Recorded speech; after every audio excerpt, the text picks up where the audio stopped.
MLA Adinarayana Reddy తనపై చేసిన వ్యాఖ్యలకు ఎమ్మెల్సీ రామసుబ్బారెడ్డి కౌంటర్ ఇచ్చారు. ఆదినారాయణ రెడ్డి భయపడి చంద్రబాబుకు చెప్పుకున్నారని అన్నారు. స్థానిక సంస్థల ఎన్నికలంటే ఆదినారాయణ రెడ్డికి భయం పట్టుకుందన్నారు. పులివెందుల జడ్పీటీసీ ఎన్నికల్లో చేసిన దౌర్జన్యం జమ్మలమడుగులో చేయాలని చూస్తున్నారని ఆరోపించారు. 2029 ఎన్నికల్లో ఆదినారాయణ రెడ్డికి ప్రజలు రాజకీయ సమాధి కడతారని ఎమ్మెల్సీ రామసుబ్బారెడ్డి తెలిపారు.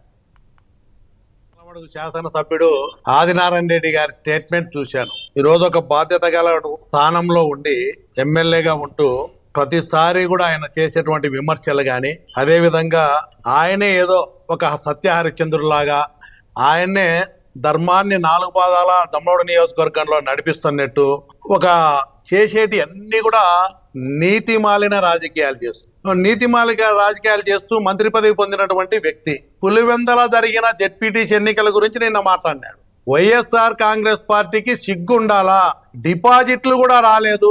ఎంపీ అవినాష్ రెడ్డి గాని నా మీద గాని మాట్లాడుతూ నిన్న కొన్ని విమర్శలు చేశారు.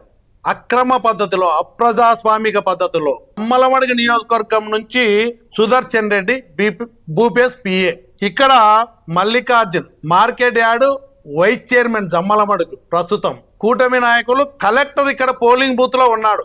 కలెక్టర్ గారు స్వయంగా పోలింగ్ బూత్ లో ఉంటే ఏమాత్రం కూడా భయం లేకుండా, సిగ్గు లేకుండా వీళ్ళు కూటమి నాయకులు దొంగ ఓట్లు వేస్తున్నారు. జమ్మలమడుగు నియోజకవర్గానికి సంబంధించిన ఓటర్లు. ఆ ఎన్నికల్లో ఎట్లా జరిగింది ప్రజలందరూ చూస్తున్నారు. చాలా దుర్మార్గంగా, దౌర్జన్యంగా అధికారాన్ని అడ్డం పెట్టుకొని కూటమి నాయకులు, ముఖ్యంగా ఆదినారాయణ రెడ్డి జమ్మలమడుగు నియోజకవర్గం నుంచి ఓటర్లను తీసుకుపోయి ఓట్లు వేయించి ఎలక్షన్ జరిపి ఇప్పుడు అవినాష్ రెడ్డి గారు మాట్లాడుతున్నారు, మీకు డిపాజిట్